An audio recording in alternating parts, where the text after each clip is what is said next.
Hello and a very good evening सभी प्यारे बच्चों को जन्माष्टमी की ढेरों शुभकामनाएं। शुरू करेंगे आज की क्लास को द हिंदू के फर्स्ट एडिटोरियल के साथ। और ये आर्टिकल सभी को इंटरेस्टिंग लगेगा आपको, क्योंकि बात की जा रही है सरकारी नौकरियों में पेंशन को फिर से शुरू किए जाने की। पहले मिला करती थी ना पेंशन 2004 से पहले, 2004 के बाद बंद हो गई। शायद अब 2024 से फिर से शुरू हो जाएंगी। हालांकि पहले से डिफरेंट होगा मामला, उतनी ज़्यादा पेंशन नहीं मिलेगी। चलिए शुरू करते हैं आर्टिकल को अपने क्विज़ के साथ में। These are your questions. कहाँ गया क्विज़? ठीक है, ये क्विज़ है आपका। क्लास के लास्ट में इस क्विज़ से निपटना है अपने को। 9 में से 9 अपने को नंबर मिल जाएं, ये अपना ऑब्जेक्टिव है। जो भी क्लास में मैं आपको सिखाने की कोशिश करूँ, इस क्विज़ पे क्लास के अंत में आपको अप्लाई करना है। तो चलिए लास्ट में देखेंगे क्विज़ को। आइए लेक्चर को शुरू करते हैं, कुछ नया सीखते हैं।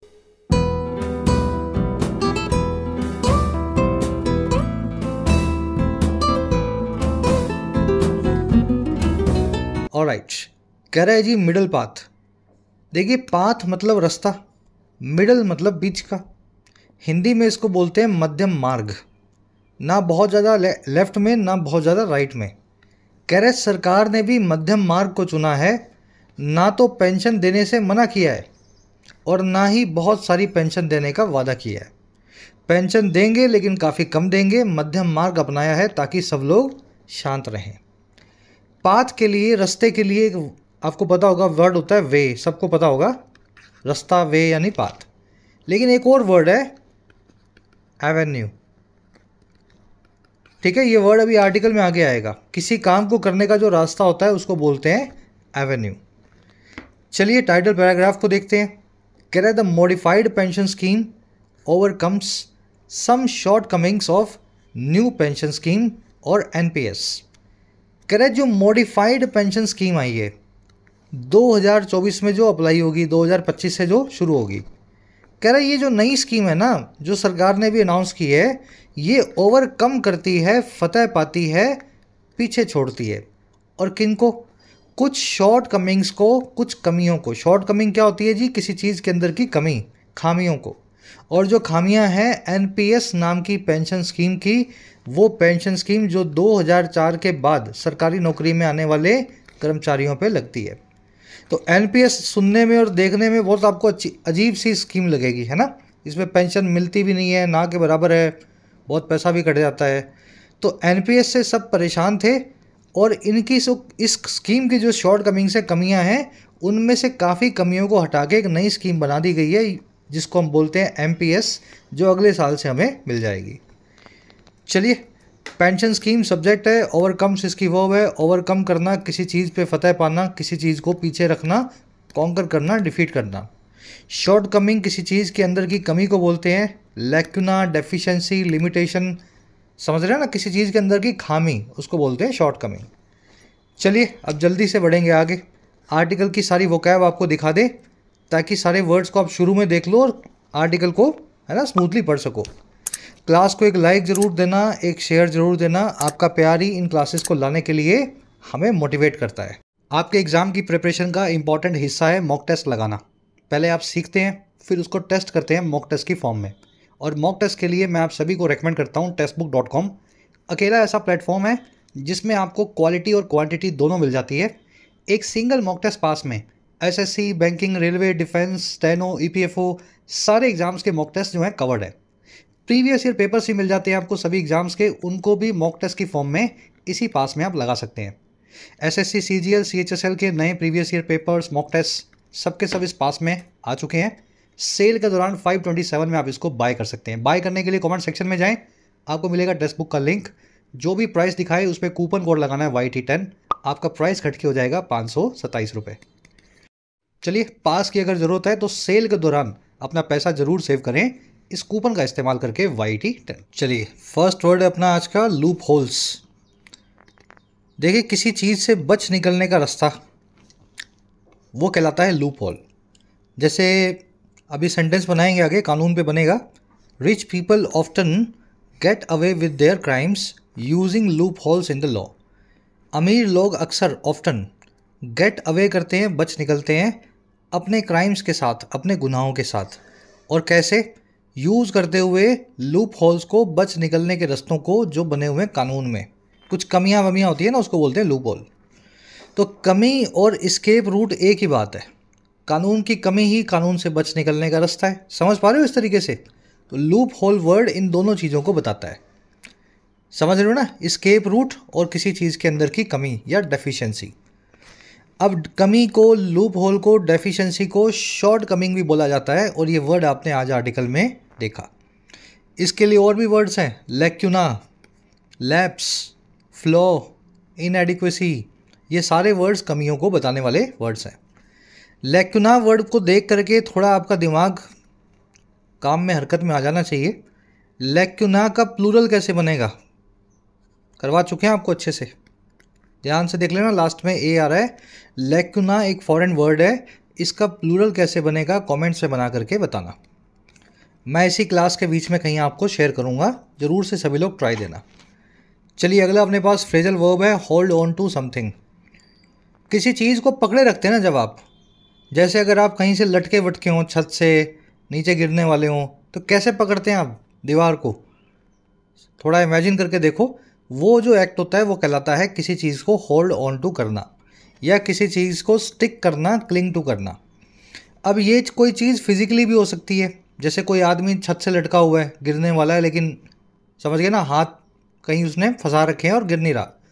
और ये चीज़ कोई फिगरेटिव चीज़ भी हो सकती है, जैसे आपने किसी ख्याल को, आइडिया को, किसी प्रिंसिपल को, मूल्य को, सिद्धांत को पकड़ के रखा हुआ है जीवन में। समझ गए ना? आपने कोई चीज़ पकड़ ली, वो भी होल्ड ऑन टू किया, और आपने कोई दिमाग में चीज़ बिठा ली, उस चीज़ को भी आप होल्ड ऑन टू कर रहे हैं। फ्रेजल वर्ब है, इसी तरीके से यूज़ होगी, hold on to something. On बीच में से नहीं निकलेगा, टू जरूर लगेगा। She held on to her principles and values. उसने पकड़े रखा अपने सिद्धांतों और मूल्यों को, होल्ड ऑन टू किया।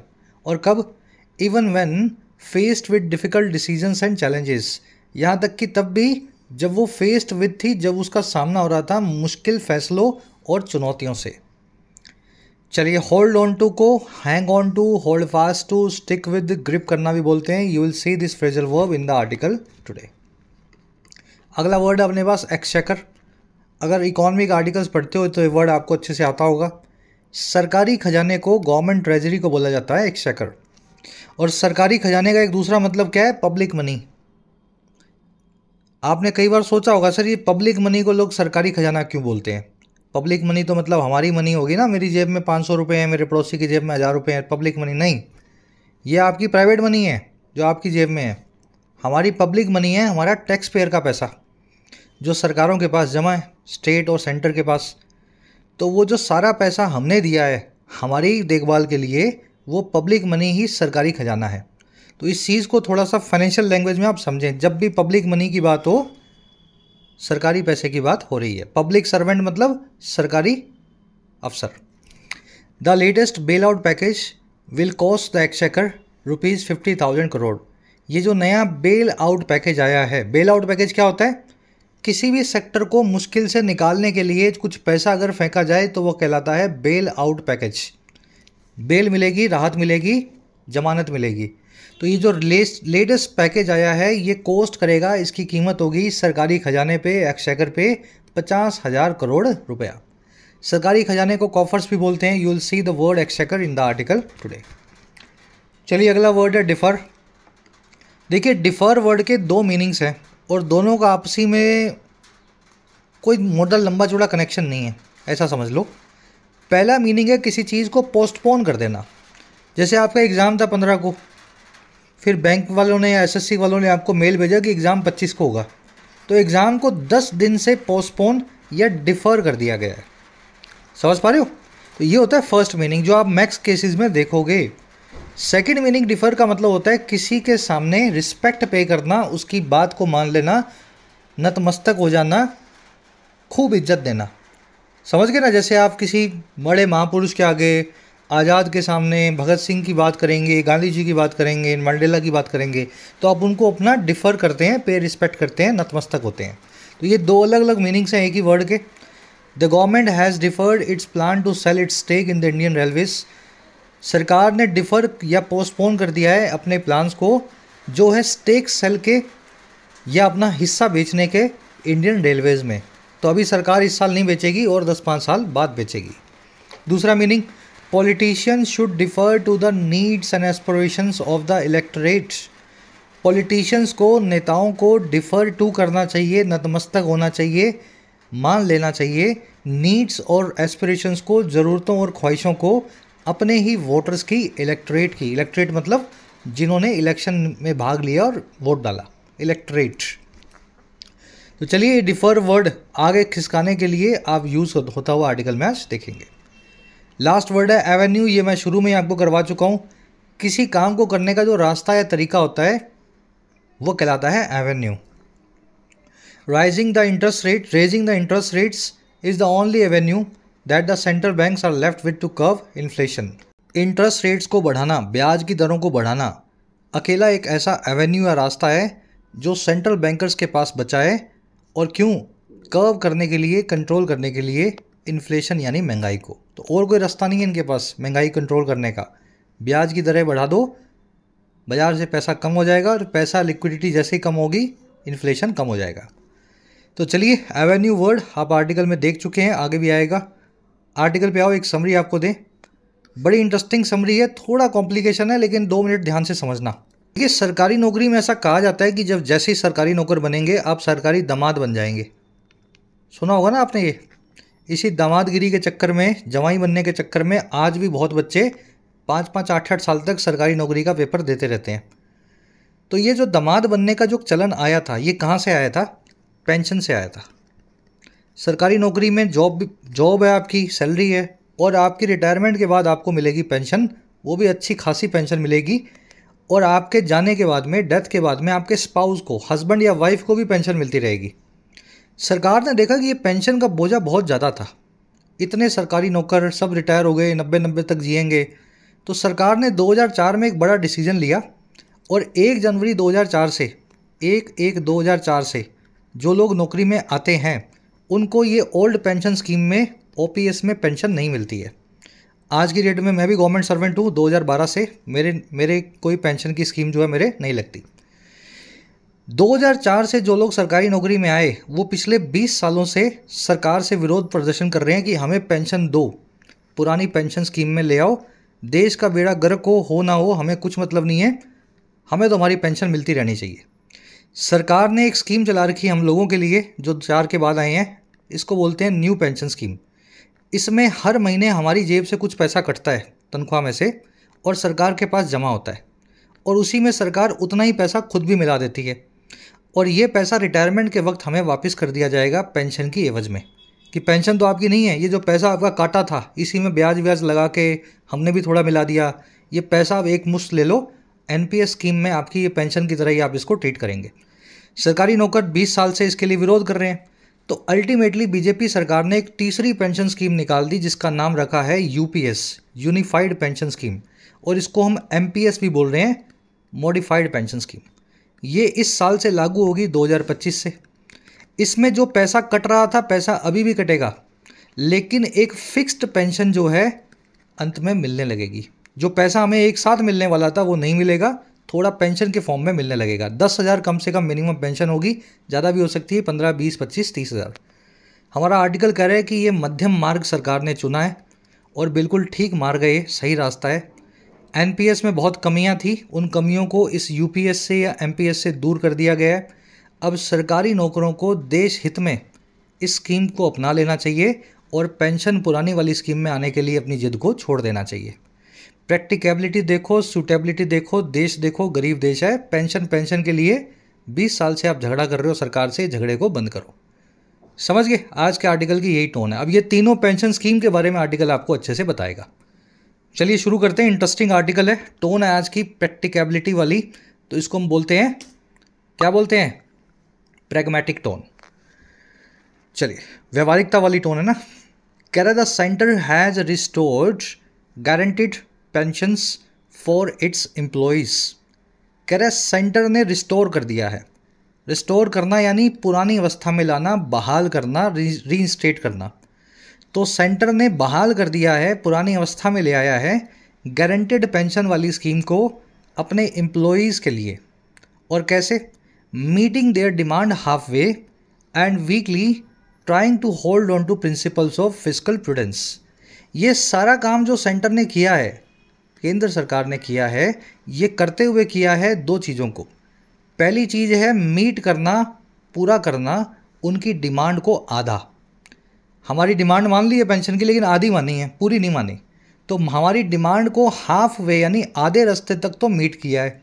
और दूसरा, कुछ कमज़ोर हद तक वीकली कोशिश भी करते हुए किया है इस काम को कि होल्ड ऑन टू करें, जकड़े रहें, पकड़े रहें प्रिंसिपल्स को या उन सिद्धांतों को जो है फिस्कल प्रूडेंस के, आर्थिक मामलों में समझदारी के। फिस्कल आप समझते हैं, फाइनेंशियल मैटर्स को बोलते हैं। प्रूडेंस का मतलब होता है विवेक, बुद्धिमानी या समझदारी। समझ गए ना? तो पूरी पेंशन भी नहीं दी हमें, पैसा भी हमारा ही कट रहा है, वही हमें पेंशन की तरह मिलेगा बाद में जा कर के, लेकिन पेंशन भी रख दी, कुछ गारंटी भी दे दी। तो आधी डिमांड हमारी मान ली और देश के ऊपर बोझा भी पड़ने से बचा लिया। चलिए, सेंटर सब्जेक्ट है, हैज़ रिस्टोर्ड इसकी वर्ब है, रिस्टोर करना, बहाल करना। जब सेंटर ने रिस्टोर किया इस पेंशन की स्कीम को, बहाल किया, तब सेंटर दो काम और कर रहा था। दोनों कामों को कॉमा लगा के वर्ब की आईएनजी फॉर्म से बताया गया है। इसको बोलते हैं PPSA, present participle simultaneous action. तो सेंटर ने जब ये रिस्टोर किया ना, तब ये मीट कर रहा था, पूरा कर रहा था डिमांडों को आधा, और बड़े ही कमज़ोर तरीके से ट्राइंग, कोशिश कर रहा था होल्ड ऑन टू करने की, पकड़े रहने की आर्थिक समझदारी के प्रिंसिपल्स को या सिद्धांतों को। ठीक है, तो इस स्ट्रक्चर को समझना आपको। मीटिंग और ट्राइंग, मीटिंग और ट्राइंग दोनों present participle simultaneous action. Prudence का मतलब मैंने आपको बता दिया, विवेक को बोलते हैं, समझदारी को बोलते हैं। होल्ड ऑन टू करना, होल्ड फास्ट टू करना, क्लिंग ऑन टू करना, ग्रैब करना, किसी चीज़ को जकड़े या पकड़े रहना। कह रहा है जी, pension schemes around the world whether contributory and market linked और underwritten by the exchequer are facing a crisis. कह रहा है ये सिर्फ झगड़ा भारत का नहीं है। पेंशन की जो स्कीमें हैं सरकारी दामादों को या सरकारी अफसरों को, बाबुओं को, कह रहा है पूरी दुनिया में ही, अराउंड द वर्ल्ड, चाहे तो वो कॉन्ट्रीब्यूटरी हों और मार्केट से जुड़ी हों, या फिर वो अंडर रिटर्न हो, गारंटी दी गई हो एक्सचेकर के द्वारा, सरकारी खजाने के द्वारा। समझ रहे हो? ये बाद में समझा दूंगा इसका मीनिंग क्या है। कह रहा है चाहे दोनों में से कोई भी टाइप की हो, कह रहा है ये स्कीम्स है ना, पूरी दुनिया में ये फेस कर रही हैं क्राइसिस को, ये सामना कर रही हैं एक विपत्ति का। और क्यों कर रही हैं भाई विपत्ति का सामना? ये इसलिए कर रही हैं परेशानी का सामना ड्यू टू मल्टीपल फैक्टर्स, बहुत सारे फैक्टर्स की वजह से। और उसमें कौन कौन से फैक्टर्स शामिल हैं? इंक्लूडिंग डेमोग्राफिक रीजन्स, जिसमें शामिल है डेमोग्राफिक कारण। डेमोग्राफिक मतलब, डेमो मतलब पीपल, ग्राफिक मतलब उनका लेखा जोखा। डेमोग्राफिक रीजन्स वो होंगे जैसे पहले लोगों की हेल्थ कैसी थी, एवरेज जो है लिविंग एज क्या थी। मान लीजिए पहले एवरेज लिविंग एज 68 ईयर्स थी, तो 60 साल में आदमी रिटायर हुआ, 8 साल पेंशन दी, मामला ख़त्म। लेकिन अब एवरेज एज ही 82 हो गई, कहीं 81 हो गई, इंडिया में 78 हो रही है। तो वो 60 साल के बाद 90 साल तक, 30 साल तक पेंशन कौन देगा? तो डेमोग्राफिक रीजन्स आ गए हैं, बहुत सारे लोगों की ज़िंदगियां लंबी होती जा रही हैं और पेंशन देने में सरकारों को बोझ आ रहा है। तो ये क्राइसिस दुनिया भर की सरकारें झेल रही हैं। पेंशन स्कीम्स की वो है आर फेसिंग। एक्सचेकर का मतलब होता है सरकारी खजाना, government treasury, public money. Under right करना यानी किसी चीज़ की गारंटी देना। अगर आप किसी चीज़ के नीचे खुद का साइन कर रहे हो, अपना रिटर्न गारंटी दे रहे हो, तो वो आपकी अंडर राइटिंग है, आपकी गारंटी है। तो गारंटी के लिए एक सोफिस्टिकेटेड वर्ड है अंग्रेजी में, अंडर राइटिंग।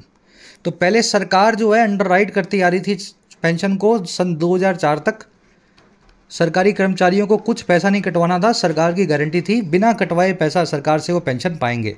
लेकिन 2004 के बाद में हम कंट्रीब्यूशन करते हैं अपनी तनख्वाह से, और पैसा सरकार मार्केट में लिंक करके उसके मुताबिक हमें कुछ पैसा देती है।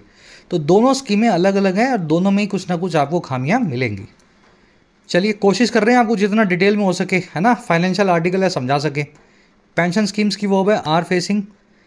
कह रहे जी, according to the reserve bank of India, the total budget estimates of various states and union territories for pension in 2023-2024 was 5,22,105.4 crore. कह रहा है जी अगर रिजर्व बैंक ऑफ इंडिया के हिसाब से समझें, रिजर्व बैंक ऑफ इंडिया की बात को मान लें, तो जो टोटल बजट एस्टीमेट था, बजट एस्टीमेट मतलब कितना खर्चा सरकार करेगी, पहले एस्टीमेट करती है ना तभी बजट बनता है, फिर बाद में खर्चा भी करती है।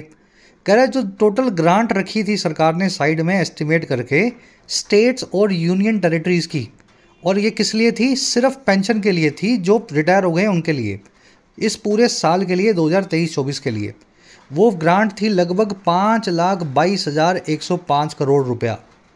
कह रहा है जी जो कि which is between 6 to 21% of their total revenue receipts, जो कि 6% से लेकर के और 21% तक है उनकी टोटल रेवेन्यू रिसीट्स का, सरकारों की पूरे साल में कमाई का। तो आप सोच करके देखिए, कोई स्टेट साल में जो 100 रुपया कमाती है टैक्स लगा के, उस 100 रुपये में से अगर एवरेज निकाल लें तो 12-15 रुपये तो पेंशनर ले जाते हैं अपनी पेंशन की फॉर्म में, समझ गए ना। और ऐसे गरीब देश में जहाँ पे लोगों के पास हेल्थ केयर नहीं है, जॉब्स नहीं है, शिक्षा नहीं है, घर नहीं है, सड़कें नहीं है, तो इसलिए सरकारों को बोझ लगता था कि पहले लोगों को शिक्षा दें, रोजगार दें, या इन लोगों को पेंशन देते रहे 90-90 साल तक। बजट एस्टिमेट्स की वर्ब है वॉस, विच की वर्ब है इस। चलिए और आगे बढ़ते हैं। ये बहुत बड़ा आंकड़ा है, 5,22,000 करोड़।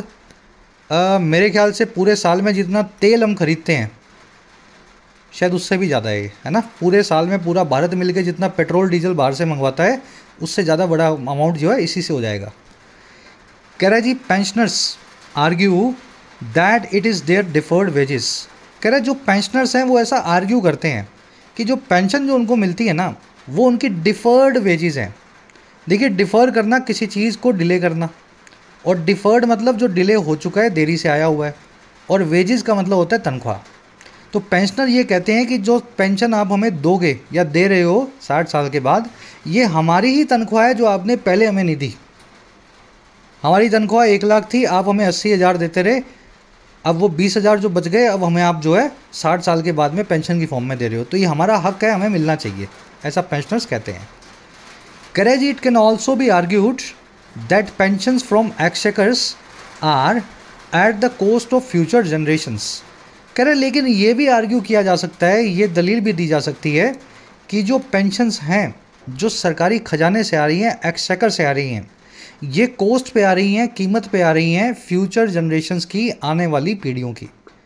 भाई चलो अब तुम पेंशन ले लो सारे, है ना, आने वाले 50-100 साल में देश का दिवाला पिट जाएगा, फिर फ्यूचर जनरेशन के पास 1 रुपया भी नहीं होगा सरकार से लेने या देने के लिए, तो फ्यूचर जनरेशन का पैसा तुम ही खा लो, ऐसा आर्गूमेंट भी सरकार के सामने पेश होता है कभी कभी, है ना। बैलेंस करना पड़ेगा ना चीज़ों को। इट की वर्ब है कैन बी आर्ग्यूड, पेंशंस की वर्ब है आर।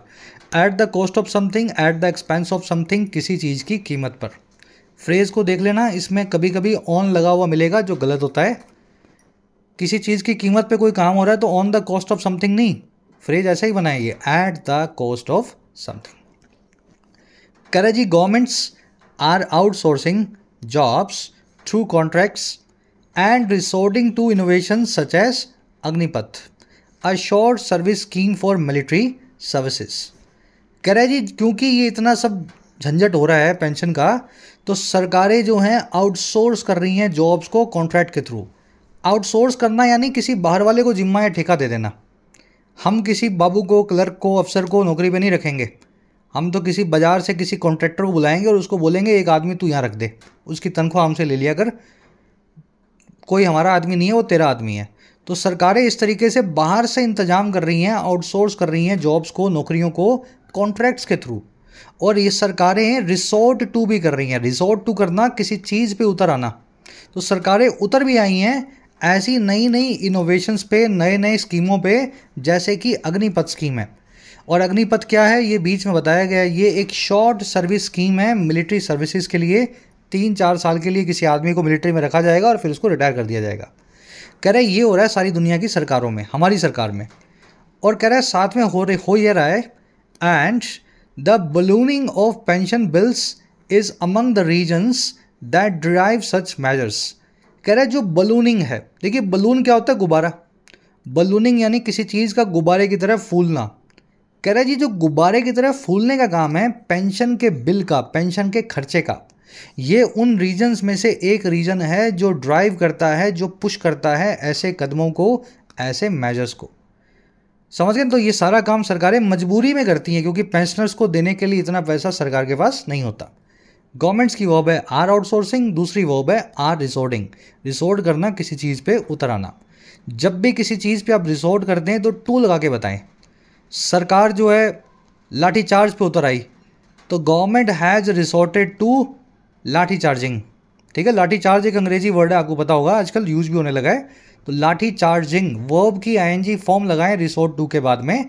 हाँ, अगर नाउन आया तब फिर उसको आईएनजी बनाने की जरूरत नहीं है, नाउन तो खुद ही नाउन है बिना आईएनजी फॉर्म के भी। ठीक है ना? चलो, बलूनिंग की वर्ब है इज। बलूनिंग का मतलब होता है किसी चीज़ का गुब्बारे की तरह फूलना। रीजंस के लिए आया दैट की वर्ब है ड्राइव। कह रहे जी governments are also leaving post unfilled. कह रहे सरकारें साथ ही साथ पोस्ट को अनफिल्ड भी छोड़ रही हैं, सरकारी पोस्ट को वैकेंट भी, खाली भी छोड़ रही हैं, उन पे किसी को ले ही नहीं रही। All such measures are leading to two things. और ये सारे कदम, सारे मेजर्स लीड टू कर रहे हैं, हमें ले जा रहे हैं दो चीज़ों की तरफ। अब वो दो चीज़ें कौन कौन सी हैं? कह रहा है जी first, it negatively affects state capacity. कह रहा है जी पहली चीज़ ये है, ये नकारात्मक तौर से ये पूरे काम अफेक्ट करते हैं, प्रभावित करते हैं स्टेट की कैपेसिटी को। देखिए, कोई भी इंस्टीट्यूशन, ऑर्गेनाइजेशन, स्टेट, कैपेसिटी का मतलब होता है उसकी क्षमता काम करने की, और वो क्षमता आती है उसमें काम करने वाले लोगों से। तो स्टेट कैपेसिटी का मतलब है स्टेट के अंदर, यानी राज्य में या देश में जो काम करने वाले सरकारी मुलाजिम हैं और उनकी जो क्षमताएं हैं वो प्रभावित हो रही हैं। 15 आदमी की जगह अगर 5 आदमी काम करेंगे, 10 सीटें खाली होंगी, तो फिर वो 5 आदमी 15 का काम नहीं करेंगे, वो हद मार के 10 का ही करेंगे, 5 का काम जो है पेंडिंग रहेगा। तो ये पहला काम हो रहा है, स्टेट की कैपेसिटी प्रभावित हो रही है। और दूसरा काम क्या हो रहा है? And second, it reduces avenues for government and public sector jobs for India's expanding number of young job seekers. ये चीज़ रिड्यूस करती है, कम करती है रेवेन्यूज़ को, रास्तों को, वेज को, जो है गवर्नमेंट और पब्लिक सेक्टर जॉब्स का, सरकारी जॉब्स का, भारत के एक्सपैंड करते हुए, बढ़ते हुए उस number of young job seekers का। यंग मतलब युवा, जॉब सीकर्स मतलब जिनको जॉब चाहिए, नंबर यानी आंकड़ा। तो ये आंकड़ा जो है तो बढ़ता ही जा रहा है, आज 5 करोड़ को चाहिए, कल 5.5 करोड़ को चाहिए होगा। तो इनके लिए रास्ते कम होते जा रहे हैं सरकारी जॉब्स के, क्योंकि सरकार जो है या तो कॉन्ट्रैक्ट से लेगी या फिर किसी जो है वैकेंसी पे किसी को लेगी ही नहीं, खाली छोड़ देगी। इट की ओवर रिड्यूसेस एवेन्यू, मैंने आपको बता दिया, रास्ते को बोलते हैं। चलिए आगे कह रहे हैं जी, the new pension scheme NPS which was market linked and managed by an autonomous entity was introduced during the stock market boom. कह रहे जो एनपीएस स्कीम है जो 2004 में आई, जिसमें पर्सनली मैं खुद भी कवर्ड हूँ एज ए गवर्नमेंट एम्प्लॉई। कह रहे जो 2004 के बाद आने वाली एनपीएस स्कीम है, जिसमें पेंशन वेंशन कुछ नहीं है, कह रहे जो कि मार्केट से लिंक्ड थी, बाज़ारों से जुड़ी हुई थी और मैनेज होती थी एक ऑटोनोमस एजेंसी के द्वारा, एंटिटी के द्वारा, एनएसडीएल के द्वारा, सरकारी एक एंटिटी है ऑटोनोमस, उसके द्वारा।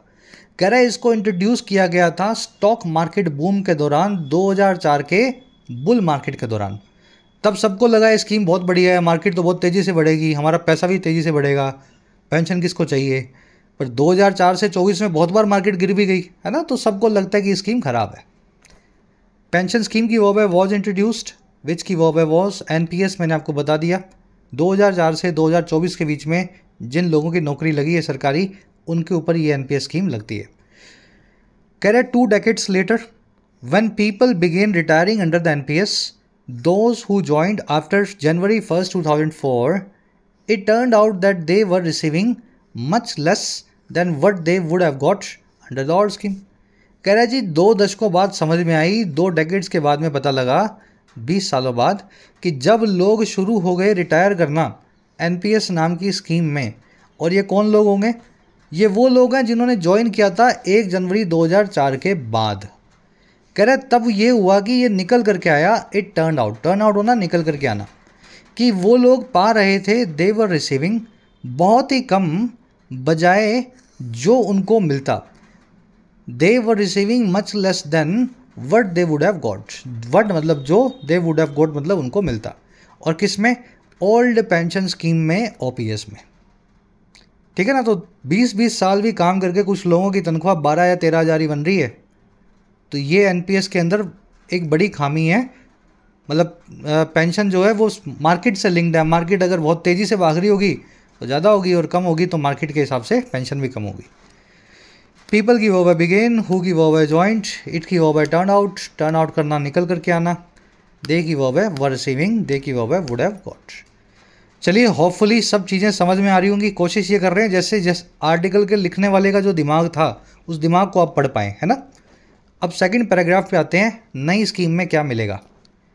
कह रहा है जी, with the Congress making the restoration of the old scheme a central piece of its politics, the BJP was push to the corner. कह रहा है जी, इस काम के साथ ही विद कांग्रेस के बनाने के रेस्टोरेशन को, रेस्टोरेशन यानी बहाली, किसी चीज़ को फिर से रिस्टोर करना। कह रहा है जी, इस काम के साथ ही, और काम है कांग्रेस का मेक कर देना, बना देना रेस्टोरेशन या बहाली को पुरानी वाली पेंशन स्कीम का, और क्या बना देना, एक सेंट्रल पीस बना देना, एक मुख्य आकर्षण बना देना अपनी पॉलिटिक्स का, अपनी राजनीति का। कह रहा है कांग्रेस का सरकारी नौकरियों को पेंशन स्कीम के नाम पे लुभाने के साथ ही हुआ क्या, बीजेपी जो है पुश टू द कॉर्नर हो गई, बीजेपी आइसोलेटेड या अलग थलग हो गई, बहुत प्रेशर में आ गई। कांग्रेस तो यही कह रही है कि बीजेपी हटवा दो, हम पुरानी पेंशन स्कीम सरकारी नौकरियों की ले आएंगे, फिर देश चाहे भाड़ में जाए। पुरानी पेंशन स्कीम सच में आएगी तो मैं खुद एज ए गवर्नमेंट सर्वेंट बोल रहा हूँ, देश भाड़ में गया। मतलब वो इतना ज़्यादा पेंशन उसमें मिलता है, किसी गरीब के लिए कुछ बचेगा ही नहीं सरकार को देने का। तो पर बीजेपी बहुत ज़्यादा इससे प्रेशर में थी, क्योंकि सरकारी नौकरों को यही लगता है सबको कि कांग्रेस आ जाए तो हमारा भला हो जाए। बीजेपी की वो web was push to the corner होना, बिल्कुल जो है मुश्किल हालात में आ जाना। आपको कॉर्नर में पुश कर दिया है, कहीं जाने का रास्ता नहीं है, मतलब आप बहुत डेस्परेट सिचुएशन में हो जहां आपके पास विकल्प बहुत कम है। ईडीएम है अंग्रेजी में, push to be push to the corner. इसके जैसी एक और ईडीएम है, to be pushed up against the wall. आपको कोई अटैकर है, आपकी तरफ बढ़ रहा है तो आप पीछे हटोगे। अब मान लीजिए पीछे दीवार है, तो दीवार के बाद तो आप और पीछे नहीं हट पाओगे ना। तो अटैकर आपका बिल्कुल सामने आ गए है और अब दीवार के सट गए हो, मतलब अब आपके पास कोई विकल्प नहीं बचा है। पीछे हटते हटते हटते हटते अब रास्ता ख़त्म हो चुका है। तो ये दोनों ईडियम्स एक डेस्परेट सिचुएशन की तरफ इशारा करती हैं जहां आपके पास विकल्प खत्म हो जाते हैं। तो बीजेपी के पास भी विकल्प अब खत्म हो चुके थे, इनको ये करना पड़ा। कह रहा है committee led by former finance secretary and cabinet secretary designate TV Somanathan devised a middle path. कह रहा है फिर एक कमेटी बनी जो इन दोनों महापुरुषों महानुभावों के हिसाब से बनी हुई थी। फॉर्मर फाइनेंस सेक्रेटरी थे और कैबिनेट डेजिग्नेट सेक्रेटरी डेजिग्नेट भी थे टीवी सोमनाथन। समझ गए ना, ये एक ही हैं दोनों, क्या एक ही हैं ये। कह रहा है इनकी जो कमेटी थी जो इनकी अगुवाई में थी, इन्होंने डिवाइस किया, इन्होंने फॉर्मुलेट किया, बनाया एक मध्यम मार्ग को, मिडल पाथ को। और वो कौन सा पाथ है? That involves employ contributions and enhanced share from the centre, जो इन्वॉल्व करता है एम्प्लॉय के कॉन्ट्रीब्यूशन को और जिसने इन्हांस कर दिया सेंटर के शेयर को। चलिए, कमेटी की वो है डिवाइस। डिवाइस का मतलब होता है बनाना, फॉर्मुलेट करना। दैट आया मध्यम मार्ग के लिए, दैट की वो इन्वॉल्व्स। दूसरी वो है इन्हांस्ड। इन्हांस्ड यहाँ पे एक एडजेक्टिव है, बढ़े हुए शेयर को ये इन्वॉल्व करती है। ठीक है, एम्प्लॉय कॉन्ट्रीब्यूशन और इन्हांस्ड शेयर को। कह रहा है यूनिफाइड पेंशन स्कीम और UPS approved by the cabinet promises a pension of 50% of the average basic pay of the last 12 months। कह रहे जो नई स्कीम आई है यूपीएस, जिसका नाम है एमपीएस भी बोल रहे हैं इसको कुछ लोग, जो कैबिनेट ने भी अप्रूव कर दी है, संसद में भी पास हो गई है। ये प्रॉमिस करती है एक पेंशन जो है 50% एवरेज बेसिक पे की, पिछले 12 महीनों की, जो रिटायरमेंट के पहले था। तो रिटायरमेंट के पहले 12 महीने की सैलरी को आपको जोड़ देंगे, फिर उनको 12 से डिवाइड करेंगे, एवरेज मंथली सैलरी निकाल लेंगे आपकी, सिर्फ बेसिक, ऊपर का डीए वीए कुछ नहीं। फिर उस बेसिक का 50% आपको मिल जाएगा। मान लो बेसिक 50,000 है एवरेज, तो आपको 25,000 की पेंशन मिलेगी। तो ये इसमें मिलेगा जो है यूपीएस में।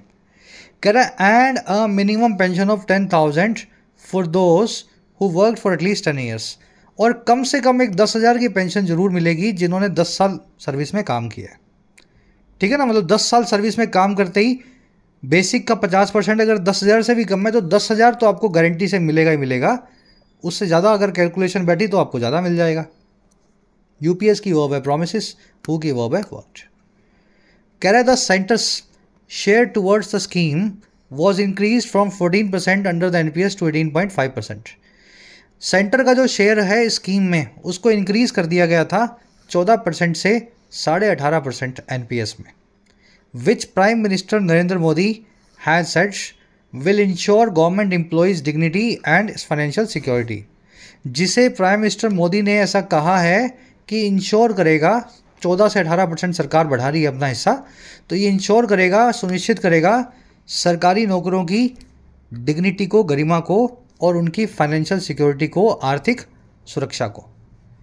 समझ गए ना। तो ये जो है इसमें थोड़ा सा बदलाव किया गया है। ये जो पैसा बढ़ा है यही हमें पेंशन की फॉर्म में थोड़ा गारंटी के साथ मिल जाएगा। शेयर की वर्ब है इंक्रीज्ड, विच की वर्ब है विल इंश्योर, नरेंद्र मोदी की वर्ब है हैज सेड। कह रहा है the BJP and the government should not that no reform can be sustainable without broad political consensus. कह रहा है अब सरकार को एक चीज़ और समझनी होगी, बीजेपी को और बीजेपी की सरकार को दोनों को नोट करना पड़ेगा इस चीज़ को कि कोई भी सुधार, कोई भी रिफॉर्म सस्टेनेबल नहीं होगा, टिकाऊ नहीं होगा लॉन्ग टर्म में। सस्टेनेबल होना यानी लॉन्ग टर्म में टिकाऊ होना, और किसके बिना? बिना बड़े स्केल पे, ब्रॉड लेवल पे, पॉलिटिकल कंसेंसस के, राजनीतिक तौर पे सहमति के। तो ये स्कीम लाने से कुछ नहीं होगा। कांग्रेस इसका खूब विरोध करेगी, सरकारी नौकरों से भी विरोध करवाएगी होपफुली मुझे लगता होगा। तो बीजेपी को समझना पड़ेगा कि इस स्कीम को तभी आप लगा पाओगे जब कांग्रेस को और दूसरी पार्टियों को मना ले, कंसेंसस हो, सबकी सहमति हो, तभी स्कीम के लिए, इस स्कीम को हरी झंडी मिल सकती है। बीजेपी एंड गवर्नमेंट की वर्ब है शुड नॉट, रिफॉर्म की वर्ब है कैन बी। सस्टेनेबल होना यानी लॉन्ग टर्म में टिकाऊ होना। कह रहा है social security for older people must cover the widest segments of the population. कह रहा है जो सोशल सिक्योरिटी है ओल्डर पीपल के लिए, बूढ़े लोगों के लिए, 60 के ऊपर के लिए, कह रहा है उसको कवर करना चाहिए वाइडेस्ट सेगमेंट को पॉपुलेशन के। सिर्फ सरकारी नौकरी को ही क्यों देना है आपको? जिसने सरकारी नौकरी नहीं की, प्राइवेट करता था, रिटायर हो गया 60 की एज में, उसके लिए भी कुछ गारंटी रख दो ना, 10,000 की, 20,000 की, जैसे इसके लिए रखी है सबके लिए। तो सोशल सिक्योरिटी देना आपका ऑब्जेक्टिव होना चाहिए, ना कि सरकारी नौकरों को कुशन देना। सोशल सिक्योरिटी सभी बड़े बूढ़ों के लिए, that must cover the widest segment. Government employees are an organised pressure group and having managed to restore their guaranteed pension they should wholeheartedly welcome the UPS. कह रहा है सरकारी एम्प्लॉइज जो हैं एक ऑर्गेनाइज्ड प्रेशर ग्रुप हैं। Pressure group मैंने आपको बताया था लॉबी को बोलते हैं, जब आप सरकार के ऊपर, नेताओं के ऊपर प्रेशर डाल के अपना काम करवाते हैं, अपनी बात मनवाते हैं। तो सरकारी एम्प्लॉय तो अपना ऑर्गेनाइजेशन बना के रखते ही हैं, यूनियन। तो कह रहा है अब इन लोगों को, जो इनके पास इतनी ताकत है यूनियन की, कह रहा है इस काम को मैनेज करने के बाद, हैविंग मैनेज्ड, और काम है रिस्टोर करने का, बहाल करवाने का अपनी 10,000 की पेंशन की गारंटी को। कह रहा है अब इन लोगों को होल हार्टेडली, पूरे खुले दिल से, होल हार्टेडली वेलकम कर देना चाहिए नई स्कीम का। और किसके बजाय? Rather than protest against employ contribution, बजाय प्रोटेस्ट करने के, विरोध करने के, एम्प्लॉय की जेब से कटौती का, कंट्रीब्यूशन का, जो अभी आजकल होता है। पेंशन तो सही मायनों में नहीं मिली है, हमारा ही कंट्रीब्यूशन था जिसको हमें गारंटी के साथ पेंशन की फॉर्म में दिया जाएगा। पहले गारंटी नहीं थी, एक गारंटी वर्ड बीच में जुड़ गया। पुरानी पेंशन स्कीम में कोई कंट्रीब्यूशन नहीं है। 2004 से पहले जो जॉब में आए थे, 1 रुपया भी नहीं कटवाते हैं वो, सरकार उनको अपनी जेब से पेंशन देती है। तो कह रहा है अगर आपको गारंटी मिल गई है तो ये भी काफ़ी है। अब अपना प्रोटेस्ट छोड़ो और इसी को होल हार्टेडली अपना लो, देश के हित में यही सही होगा। गवर्नमेंट एम्प्लॉयज़ की वर्ब है आर, दे की वर्ब है should, welcome rather than protest, दूसरी वर्ब है दे शुड प्रोटेस्ट। चलिए 2 कॉन्सेप्ट है ग्रामर के, फटाफट देख लो। रादर देन का मतलब होता है बजाय, और एक और वर्ड है इसकी जगह पे, फ्रेज है इंस्टेड ऑफ, इसका मतलब भी होता है बजाय। दोनों में फ़र्क क्या है? इंस्टेड ऑफ के बाद में वर्ब की आईएनजी फॉर्म लगती है, रादर देन के बाद में वर्ब की बेस फॉर्म लगती है। इस केस में देखो दोनों वर्ब्स में बेस फॉर्म लगी हुई है, शुड, वेलकम। तो यहाँ भी आपको वर्ब की बेस फॉर्म लगानी थी, इसलिए आपने रादर देन का इस्तेमाल कर दिया। अगर यहाँ पे वर्ब की आईएनजी फॉर्म होती तो यहाँ पे आप वर्ब की आईएनजी फॉर्म लगाना चाहते और फिर रादर देन की जगह इंस्टेड ऑफ का इस्तेमाल करते हैं। समझ गए ना? सेंटेंस की स्ट्रक्चर देखो, स्ट्रक्चर के हिसाब से, स्ट्रक्चर को पैरेलल रखने के हिसाब से आपको आगे बढ़ना है। अगर शुरू में वर्ब की आईएनजी फॉर्म आ रही है और बजाय का मीनिंग के बाद में आपको फिर वर्ब की आईएनजी फॉर्म रखनी है तो इंस्टेड ऑफ लगाओ, नहीं तो बेस फॉर्म के लिए रादर देन का इस्तेमाल करो। दोनों वर्ड्स बजाय की बात करते हैं। कॉन्सेप्ट आपको कई बार करवाया, सिर्फ आपका ध्यान खींच रहा हूँ। दूसरा कॉन्सेप्ट देख लो, थोड़ा डिटेल में करवा देते हैं। हैविंग और V3 अंग्रेजी में काम करता है परफेक्ट पार्टिसिपल का, एक काम के होने के बाद दूसरे काम के होने की बात करता है। Having studied all night he was confident about the exam. पूरी रात स्टडी करने के बाद, पूरी रात पढ़ाई करने के बाद वो कॉन्फिडेंट था एग्ज़ाम को लेकर के, बड़ा ही उसको भरोसा था अपने एग्ज़ाम को लेकर के। देखो सब्जेक्ट है ही, इसकी मेन वर्ब है वॉज। ही वॉज कॉन्फिडेंट, लेकिन ये कॉन्फिडेंट जब था इससे पहले ये काम और कर चुका था, तो जो काम पास्ट में हो चुका है उसको बताने के लिए आप हैविंग और V3 का इस्तेमाल कर रहे हैं, जो कि बिल्कुल सही है। ये तो समझा रहा हूँ आपको मैं, पर ध्यान ये देना, हैविंग V3 ये जुड़ा हुआ है सब्जेक्ट ही से। स्टडी किसने किया? स्टडी किसी और ने नहीं किया, ही नहीं किया। ही कॉन्फिडेंट है और ही नहीं स्टडी किया है। दोनों वर्ब सब्जेक्ट से, मेन सब्जेक्ट से जुड़ी हुई होती हैं। तो हैविंग V3 से आप पार्टिसिपल बनाएं बेशक, लेकिन वो बनेगा एक्टिव पार्टिसिपल। अगर सब्जेक्ट के ऊपर काम हुआ होगा तब आपको पैसिव में बनाना पड़ेगा और हैविंग V3 की जगह हैविंग बिन V3 आपको लगाना होगा। अब ये बिन क्यों आएगा? परफेक्ट टेंस देख लो आप, has plus V3, has been plus V3, याद है ना परफेक्ट टेंस? तो वैसे ही परफेक्ट पार्टिसिपल एक्टिव और पैसिव में बनता है। अब देखो प्रैक्टिकली क्वेश्चंस कैसे बनेंगे। Having taught by the best teachers he excelled in his studies. सबसे अच्छे टीचर्स के द्वारा पढ़ाए जाने के बाद, having taught by the best teachers, उसने एक्सेल किया, उसने बहुत अच्छा किया अपनी स्टडीज़ में, बड़ा अच्छा है ना परफॉर्म किया। सब्जेक्ट है ही ने एक्सेल किया, अच्छा किया, लेकिन कब किया है? पढ़ाए जाने के बाद अच्छे टीचर्स के द्वारा। तो ही से ही हैविंग टॉट भी जुड़ा हुआ है। लेकिन ध्यान क्या देना है, ही ने नहीं पढ़ाया। टीच का मतलब होता है पढ़ाना, टॉट मतलब वर्ब की थर्ड फॉर्म लगी हुई है पढ़ाया। तो ही ने पढ़ाया नहीं है, बल्कि ही को पढ़ाया गया है। एक्टिव नहीं, बल्कि आपको पैसिव चाहिए, और पैसिव के लिए आपको लगाना पड़ेगा हैविंग बीन टॉट। समझ रहे हो ना? सब्जेक्ट के अगर ऊपर काम हुआ है भाई साहब, तो ध्यान दे करके अपने को पैसिव में पार्टिसिपल को यूज़ करना है, और सब्जेक्ट ने ही काम किया है तो एक्टिव में चलेगा। ही ने स्टडी किया था, लेकिन ही ने किसी को पढ़ाया नहीं है, ही खुद पढ़ा है, तो हैविंग बीन टॉट। अब तीसरा और चौथा सेंटेंस भी ऐसा ही है। Having been completed the project early she took the rest of the day off. Project को जल्दी पूरा करने के बाद में उसने डे ऑफ का रेस्ट लिया, उसने एक दिन का आराम लिया। देखो शी सब्जेक्ट है, शी ने ही आराम लिया है और शी ने ही प्रोजेक्ट को पूरा किया है। लेकिन प्रोजेक्ट को पूरा किया है तो एक्टिव में पूरा किया है, शी डूअर एक्शन का आप पैसिव पार्टिसिपल ना लगाएं, हैविंग कंप्लीटेड आपको लिखना चाहिए। हैविंग बिन कंप्लीटेड मतलब पूरा होने के बाद, वो खुद पूरी नहीं हुई भाई, उसने प्रोजेक्ट को पूरा किया है, तो हैविंग कंप्लीटेड द प्रोजेक्ट आपको लिखना चाहिए। Having invited to the conference she felt honoured and excited to attend. Conference में इन्वाइट होने के बाद उसने ऑनर्ड और एक्साइटेड फील किया उसको अटेंड करने में।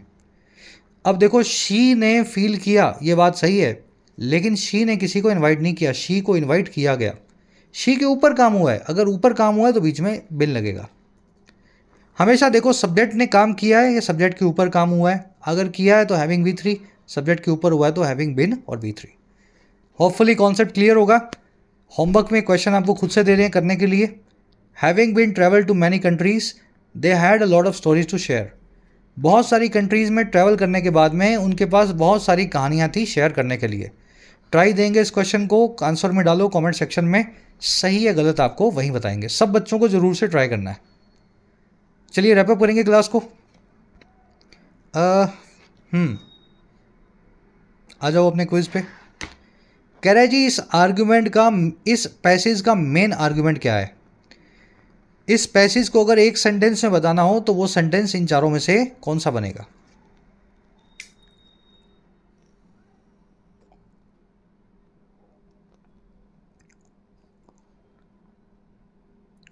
देखो मेन आर्गुमेंट ये है कि ये जो यूनिफाइड पेंशन स्कीम है आर्थिक समझदारी और गारंटेड पेंशन के बीच में एक बैलेंस बनाती है, कॉम्प्रोमाइज़ बनाती है। सी आंसर बनेगा। सभी स्टेक होल्डर्स को सेटिस्फाई करती है, नहीं। सरकारी नौकर तो अभी भी इसके खिलाफ ही है, जितना मैंने अभी तक सुना है पिछले 2 दिनों में। एनपीएस जो है ज़्यादा बेनिफिट देती है ओल्ड पेंशन से, ये भी गलत बात है। एनपीएस में बेनिफिट बहुत कम मिलता है। सरकार को ओल्ड पेंशन स्कीम ले आनी चाहिए, बिल्कुल गलत बात है, नहीं लानी चाहिए सरकार को पेंशन स्कीम। देश के हित में सोचे, सरकारी नौकर के हित में खाली नहीं सोचना चाहिए। सी जो है वो एक्चुअल में सही आंसर बनेगा, इस आर्गुमेंट का मेन पैसेज बनेगा, पैसेज का मेन आर्गुमेंट बनेगा।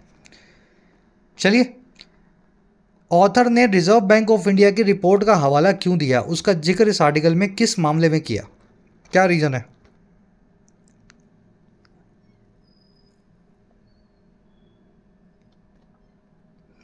देखो जी, ये दिखाने के लिए किया कि पुरानी पेंशन स्कीम से सरकारी खजाने का कितना बेड़ा गर्क हुआ था। 5,31,000 करोड़ सिर्फ पेंशनर्स को दिया जाता है सरकार का, पब्लिक के पैसे से, पब्लिक के टैक्स पेयर के फंड से। तो फाइनेंशियल बर्डन दिखाने के लिए ही सरकार ने रिजर्व बैंक ऑफ इंडिया की रिपोर्ट का हवाला, इस आर्टिकल में सरकार की रिपोर्ट का हवाला दिया गया है। ठीक है, तो बी आंसर बनेगा यहाँ। ईजी है ना क्वेश्चंस, मुश्किल तो नहीं लग रहे। चलो, बीच वाले आपको खुद से करने हैं। एक्सचेकर का मतलब पूछा है, रिसोर्ट टू समथिंग, ये फ्रेज क्या होता है? To hold on to something, ये फ्रेजल वर्ब क्या है? और to be pushed up against the wall, इस ईडियम का क्या मीनिंग है, फ्रेज का क्या मीनिंग है? चारों आपको आते होंगे ऑलरेडी। फर्स्ट कमेंट में आंसर डाल दिए वीडियो के नीचे, कमेंट में जाओ, फर्स्ट कमेंट जो पिंड है वहाँ पे आपको आंसर्स मिल जाएंगे, मैच कर लेना। चलिए, मैच करके देखना। लास्ट में 3 क्वेश्चंस आपको मिलेंगे वो ग्रामर के। फर्स्ट क्वेश्चन आपको मिलेगा या एरर मिलेगी रादर देन के आसपास। सेकंड आपको मिल सकती है इस फ्रेज में, और थर्ड आपको एरर ज़रूर मिलेगी पास्ट पार्टिसिपल की वजह से। खुद से देखना है, चेक करना है आपको आता है या नहीं। फर्स्ट कमेंट से मैच कर लेना है। आउट ऑफ 9 कितने मार्क्स मिले ज़रूर से कमेंट्स में बताना। क्लास आज की कैसी लगी है आपको?